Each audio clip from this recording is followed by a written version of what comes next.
welcome back to Basement Movie Room.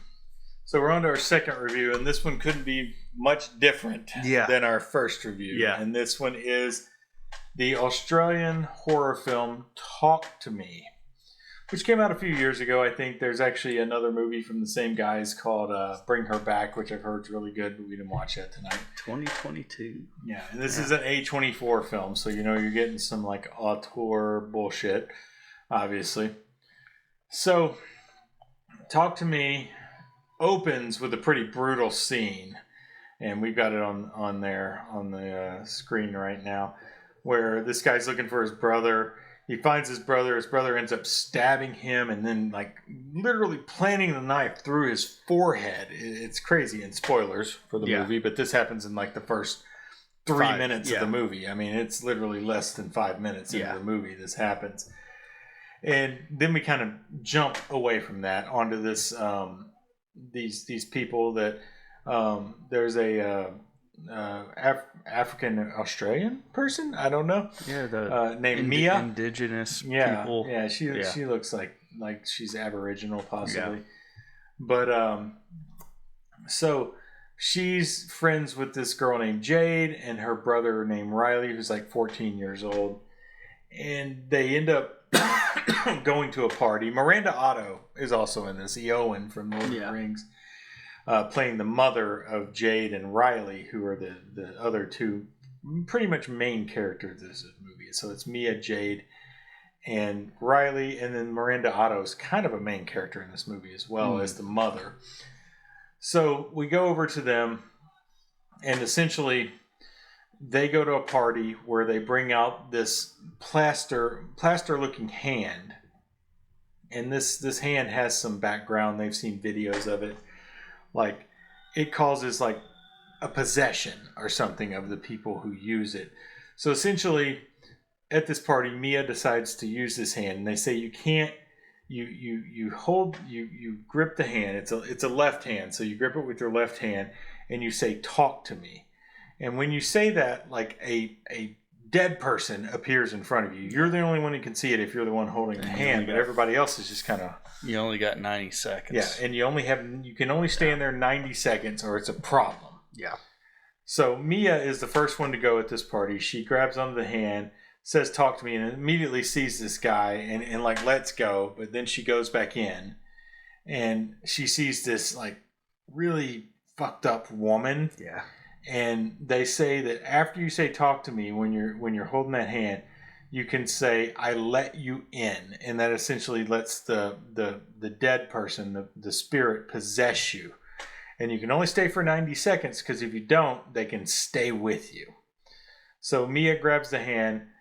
This leads into some issues where she's just like their face changes. The makeup in this movie is amazing. Like the eyes go black, and their pupils get really And just some background: really Mia's wide. mother is dead. She killed herself essentially. So Mia is kind of depressed and having a tough time. She doesn't stay at home very often with her dad. She stays at this other family's house, Jade and Riley's house. And so Riley's there, Jade is there, and they see this happen. And as the timer runs out, they hit 83 seconds, they go to grab the hand from Mia, and they can't get it off her, so she goes past the 90-second mark, which is going to kind of set up the rest of the movie and the problems the rest of this movie is gonna show. So that's the first time they did it. Jade doesn't really like it. Riley's like enthralled by it, but he's kind of scared by it. So because he was singled out in that first possession. Fetus. Yeah, his buddy calls him Fetus, which is hilarious. But no, when Mia was possessed, she talks directly to Riley and said like something like he's gonna cut you up. He's gonna split you in half. Split you in half. Yeah, that's what he says. So Riley's like freaked out by this, but Riley's also enthralled by this. So they, separate from that party. Mia starts having like these little visions of this dead person, but she just kind of writes it off. So they set up another time to do it again, and it's going to be at Jade's house because her mother works overnight. So they come, these other characters, like this one kind of dickbag character and this other guy, who has possession of the hand. He got it from Duckett or Druckett. I can't remember the guy's name. Who is the guy who planted the knife in his head in the first scene? He got the hand from him before he killed himself. So they come to Jade's house with Riley, and they're doing it again, and they're just having a good old time doing it. Everybody's doing it, and then Riley asked to do it, and Jade's like, I don't want Riley to do it. Oh, they had the one scene with Jade's boyfriend, who is kind of like this straight edge Christian type guy, and he does it and ends up making out with the bulldog. Yeah, it's a weird scene. Oh, it's so. And gross. He runs out, but he comes back later. He's back in the next scenes, but everybody's having a ton of fun doing it, seeing this craziness that it causes these people to do when they let the spirit into them. Then Riley asked to do it. Well, the sister Jade's like, no, Riley shouldn't do it. He's not old enough to do it. But she kind of leaves, and Mia says, okay, Riley can do it for 50 seconds. Riley grabs the hand. He does the talk to me and I let you in. And he gets possessed by who seems to be Mia's mom. Yeah. But I don't think it's clear that it's actually Mia's mom, because these are clearly like evil spirits that are doing this. So Riley is doing it. They hit the time limit, and because Mia thinks it's her mom and Riley, she stops them from stopping it. It goes past 90 seconds, and Riley tries to kill himself, or the spirit inside tries to kill Riley, because if you die while in this, it releases the spirit back into the world, essentially. Yeah. So Riley's like banging his head on everything he can find. Jade comes in and kind of brutal scene. Yeah, it is so brutal. He's like destroying his face. Grabs his eyeball. Tries to pull his eye out. Oh. Jade comes in and basically stops Riley from killing himself by putting her hand in front of him before he bangs him on the corner of this table to kill himself. So that stops it. They get an ambulance. Riley's in the hospital in terrible shape. It looks freaking terrible. And so from there, they're trying to figure out how to help Riley, because they think Riley is possessed by this spirit or devil, whatever it is. And they talk to Druckett's brother, who survived the knife attack. And he basically says that, he's not going to help him. But from there, they kind of get the idea that they should try to get Riley back on the hand. But Riley can't talk. Riley's crazy because he's possessed by this spirit. He tries to kill himself again in the hospital one time, so they can't get him in. So Mia hops in again, and when she does it, she does it at home by herself too, and talks to her who she thinks is her mother, and her mother's trying to say she didn't kill herself. Yeah. Well, that's probably not true, because it's probably not even her mother. Right. So in the hospital, Mia does it again, and this little girl appears in front of her and says that, and she asked her, because if you don't say I let you in, you can talk to the spirit. And the little girl spirit says, yeah, Riley's in there. I can take you to him. So Mia goes in and sees Riley being tortured by all these evil spirits. And she's trying to figure out how to get him out. Mia's kind of having a break at this point, and she's possessed. She ends up with Jade's boyfriend in her house, and she sees the spirit go over and suck his toes, the one she saw in the and it ends up she was the one doing that, and he wakes up finding her doing that because she's screaming for him to wake up, and she was the one doing that. So clearly she's possessed by this spirit. So she gets the idea at some point that she needs to talk to her mother. She talks to her mother, and her mother keeps saying that, it's not I didn't kill myself, and that somebody starts banging on her door, and it's her dad who she just talked to, but it's not really her dad banging on the door. It's another evil spirit banging on the door that tries to kill her, and her dad busts in trying to save her, and she ends up accidentally stabbing her dad in the neck. I think he lives. It's not clear. It's hard to tell. It's not clear, but he's alive when Jade goes, because she calls Jade and says, I know how to help Riley. You have to come to my house. Well, she thinks that she needs to kill Riley to get him out of this area he's in. So she accidentally stabs her dad. Jade discovers her dad and calls her mom, Miranda Otto, who's not big on Mia for a little while, but then she allows Mia in the room with Riley. And so Mia steals Riley out of the hospital. Jade figures out what's going on and thinks she's going to kill Riley and gets back to the hospital, sees her going towards the highway with Riley in a wheelchair. And we get to a point where you don't really know what happens. And massive spoilers if you haven't figured that out already for this movie. So she gets Riley down to the edge of this highway and is about to push him out, but then she stops and she ends up going into traffic and essentially killing herself and becoming one of the spirits. Yep. In the end of the movie, Riley's better, so she saved Riley by killing herself because she was kind of like the conduit, I think, is kind of what they're trying to say, that all these spirits got in, and by killing herself, she freed the spirit from Riley and herself, technically. I guess she may have freed the spirit into the world, but it's not bothering this family anymore. Riley's better. He's healed up. And it shows a scene where you're not sure if she's dead, but it looks like she's probably dead. And she's walking through the hospital, seeing everybody, Riley getting out of the hospital.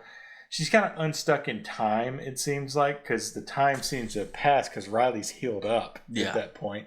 And her dad is there walking out of the hospital. Away. Yeah. And nobody can hear her.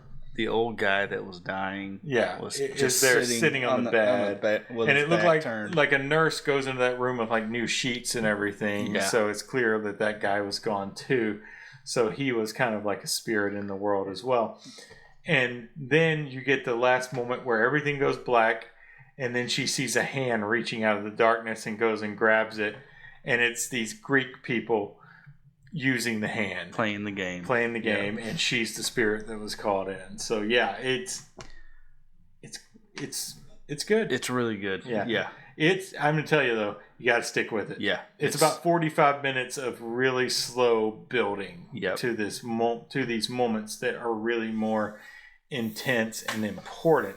So they build out the characters really well, but maybe a little too much. Yeah, a little too much. Yeah. I mean, about 20 minutes in, you get your first possession, and then it just goes slow until Riley, and then and then once Riley gets his injuries, it kind of speeds up and gets more to what the movie's actually about, trying to get rid of these spirits that they brought in. Yeah, and they definitely spent way too much time on development. Yeah, and I think they had to. We understood at a certain point, okay, yeah, this is who these characters are, but they just kept going with it, and it just drug out. Yeah, and there's like a whole scene of Mia talking to her dad before she almost kills her dad, or does kill her dad. We don't really know what the result of that is. Where he reads the suicide note her mom left that he had never given her. And she always felt he was hiding something. And she was, because of these spirit things, she thought her dad killed her mom, essentially. They were very deceptive. Yeah. Yeah. So, and her mom even said that, don't believe them. Yeah. That's not your dad coming in. It's clearly not really her mom. It's just the evil spirit that was possessing her, whatever evil spirit that was. I mean, I don't even know if the spirits are particularly evil, but they're trying to get out of where they are, so they are not good per se. Yeah, they're basically in hell. Yeah, trying to get out. Yeah, yeah. So, that's Talk to Me, and it's definitely one of the better horror films that's come out in recent memory. It was good but slow. Yeah, it is slow at points, and there's kind of. But the payoff is. The payoff is worth it. The payoff is very worth it. Yeah. Yeah. It's getting there takes a little bit. Because, even at the end, you're still like with her dad. You're like, who's alive and who's dead? Yeah, we don't know. At the end of the film. I mean, her dad was alive. They called an ambulance. We at least know that. So it's likely her dad But he was survived. walking, but that could have been a spirit. Yeah, we don't know. You don't know. We do not know. Because you saw the old guy, you saw her dad, but then Riley and the family were doing okay. Yeah, it was. It kind of messes with your. It does your perception of the movie because, I mean, we're following Mia for the most part, who's an unreliable narrator of the film, because at the point she becomes possessed, you can't really trust anything she sees or anything she does at that point of the film, because she's clearly possessed by some spirit that's evil-ish, and she doesn't know what's real or not, and neither do we as the audience. We don't know what's real, what's not real. I mean, we just have to assume that it wasn't really her mother. Even if it was, her mother was not doing good, essentially. So it's good. Yeah. Oh yeah. And the two people that introduced the game just disappear. Last. Yeah, like the kind of dickbag teenager kid. Yeah. And like the ones that the other guy that owned the hand at the moment. Yeah. Once things got like real serious, they were like, "We're out of here." Yeah, they're gone because they don't want to get in trouble, right? Essentially, and they're all high schoolers, basically. And so.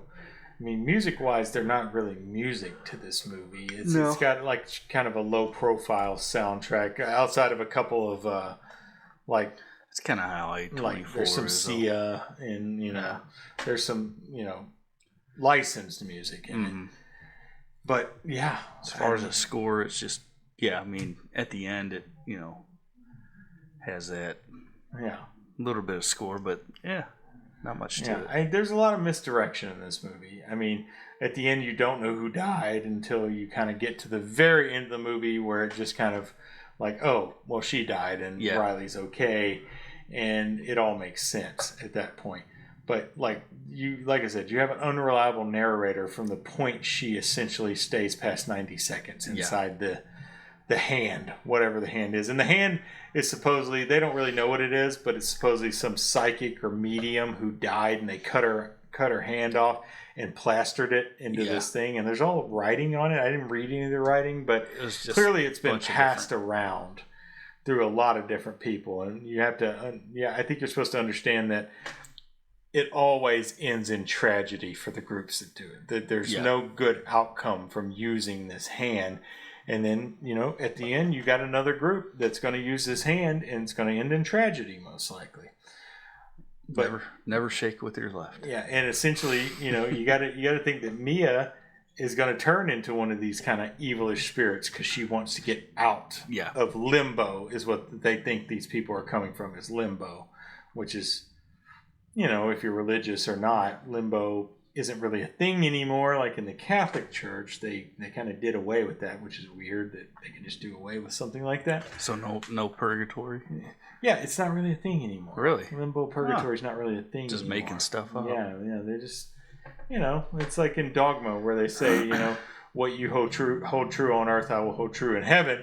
It's like, just because a priest said that they're going to give plenary indulgences, and George Carlin is the priest in Dogma, and is that how that works? It's like we don't really know where the ending is, but the assumption is Mia is going to be evil and try to overtake somebody to come back into the world. That hand is so creepy, though. It is creepy. Yeah. It's like a weird angle on the and it's left. It's the left hand. Left hand. You don't shake left hands. Never shake left. That's like a worldwide thing. Like if you try to shake left hand in India, they're gonna be fucking pissed at you. It's like, but I mean, there's no really recognizable actors in this movie other than Miranda Otto, and her role's small but important. But but all the actors do a very good job. I thought they were all good. Even like the younger kid, Riley, I thought he was fantastic in this movie. Yeah. And like the teenagers, he was great. Yeah. Were with the little bit of parts that the teenagers have are good. I mean, there's like 12 people in this scene that's on the movie now where Mia's first using the hand, and basically 10 of them never appear in the movie again. And the game is almost like a drug addiction. Yeah. Once they want to go back. You do it once, they want to go back, and they want to go back constantly, even though it's like it's very scary for them. Yeah. And what's happening is just crazy, but they just want to go back. It really is like a drug addiction. If I would have saw that the first time doing that, I would have been like, I'm done. Done. Never again. Show's and over. If you notice in that scene, the hand moves a little bit when she grips it. It grips back a little bit in that scene. Like I did see, they couldn't get the hand. They can't get it off of her because she's either holding it too tight or the hand is gripped on. So it had a grip on her. I did see one thing that was written on it. I want to see you. So it's written on the hand. I saw that. A lot of addiction undertones. Yeah, there is. And grieving. And even with like the mother, she just assumes that they gave Riley drugs that caused him to. Because she smoked weed one time. Yeah, and one her time. Mom knows she's about got this it. bad reputation because of it. Yeah, it's terrific. It's a terrific movie, and I want to watch Bring Her Back now. And we have to do that at some point. Yeah, we might have to. Yeah. All right. It's sort of the follow-up. It's sort of. It's loosely it's tied. The same people did Bring Her Back. Nice. Yeah. Yeah. I mean, it was one of the better horror movies. Yeah. Oh, it's really fantastic, and I can't recommend it. It's more. not really horror. It's more. It's thriller. Yeah. It's more a thriller because there's horrific images in it. Yeah. It has that stuff, but it's kind of more a thriller because you kind of just want suspenseful. It's kind of what's going to happen next. What are these people going to do? What's going to happen to them? It's kind of more suspense thriller than it is horror, but there's horrific imaging in it as well. But yeah, enjoyed it. Yeah, I enjoyed it too. All right, that's all I got. Even through the slow parts, you're like, this is gonna pay off. They're building. They're just building. I'll bring it up again. The makeup is great. Like once they grip the hand, their faces change completely. Yep. Their eyes black out to an extent, and it's like the makeup is great, and the eyes are freaky, man. Yeah, completely freaky. He'll split. Yeah. So. All right, so that's Talk to Me, which was came out a few years ago, and it was talked about a lot. I hadn't watched it, so I thought maybe we should watch it tonight. Yep, and we did, and it was well worth it. Well worth it. All right, so rating, I'll go first. I'm going to give it a 4. Huh? 4 again for this one. I'm right there with you. Yeah, it's again. A 4. Yeah. It's not perfect by any means, but it's well good. It's not even that entertaining, to be honest. It's kind of freaky throughout the whole thing. But yeah, it's worth watching. It's very well done. It's a 4 for sure. Yeah, I mean, you're just, all right, what's gonna happen? The slow parts, like I said, there's a payoff to it. Yeah. But you're like, we got to see what happens. Of course, you got to see what happens. Yeah. It's pretty crazy, and you could. It's believable because you can believe teenagers would do some stupid shit like this. Basically. Yeah. All right, so that's Talk to Me. Yeah. Thanks for watching. Check it out. Movie Room. We got one more review we're doing tonight, so you'll see that one on YouTube at some point if you're not watching on Twitch, which I don't think anybody is. Yeah. But we're streaming anyway, so if you ever want something late on a Friday night to watch on Twitch, check us out on there because we're probably going to be on there around midnight or later. Who knows?